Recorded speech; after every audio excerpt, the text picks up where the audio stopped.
اگر ویڈیو پسند آئے تو لائک چینل کو سبسکرائب کر کے بیل آئیکن کو پریس کر دیں اور ہو سکے تو دوستوں کے ساتھ شیئر کر دیں۔ شکریہ۔ بادشاہ نے اپنے سپاہیوں کو حکم دیا کہ اس بچے کو کشتی میں بٹھا کر لے جاؤ اور سمندر میں پھینک آؤ۔ یہ لوگ اس بچے کو ساتھ لے کر چلے گئے۔ بیچ سمندر کے پہنچ کر جب اسے پھینکنا چاہا تو پھر وہی دعا کی، اے اللہ، جس طرح تو چاہے مجھے ان سے بچا۔ دعا کے ساتھ ہی موج اٹھی اور سارے کے سارے سپاہی سمندر میں ڈوب گئے اور وہی بچہ باقی بچا۔ پھر وہ بادشاہ کے پاس آیا اور کہنے لگا، میرے رب نے مجھے بچا لیا، اور اے بادشاہ، تو چاہے تو کتنی تدبیریں بھی کر لے، تو مجھے ہلاک نہیں کر سکتا۔ صرف ایک صورت ہے، جس طرح میں کہوں، اگر تو اس طرح کرے تو میری جان نکل سکتی ہے۔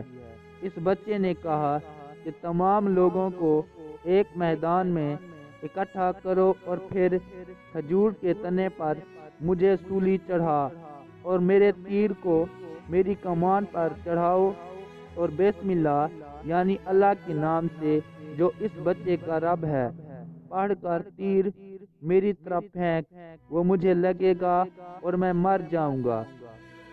بادشاہ نے یہی کیا۔ تیر بچے کی کن پٹی میں لگا، اس نے اپنا ہاتھ اس جگہ رکھ لیا۔ چاروں طرف سے یہ آوازیں بلند ہونے لگیں، ہم اس بچے کے رب پر ایمان لے آئے۔ یہ حال دیکھ کر بادشاہ کے ساتھی بڑے گھبرائے اور کہنے لگے کہ ہمیں تو اس بچے کی ترکیب سمجھ نہیں آئی، اس کا کیا اثر پڑا۔ سب لوگ دین اسلام میں داخل ہو گئے۔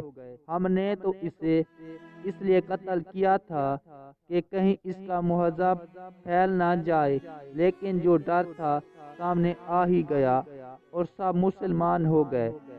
بادشاہ نے کہا، اچھا یہ کرو کہ تمام محلوں اور راستوں میں خندقیں کھندواؤ اور اس میں لکڑیاں بھر دو اور آگ لگا دو، جو اس دین سے پھر جائے چھوڑ دو، اور جو نہ پھرے اس کو ان خندقوں میں پھینک دو۔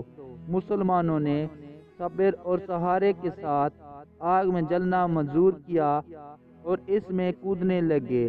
البتہ ایک عورت جس کی گود میں دودھ پیتا بچہ تھا ذرا جھجکی تو اس بچے کو اللہ نے بولنے کی طاقت دی۔ اس نے کہا، اماں کیا کر رہی ہو؟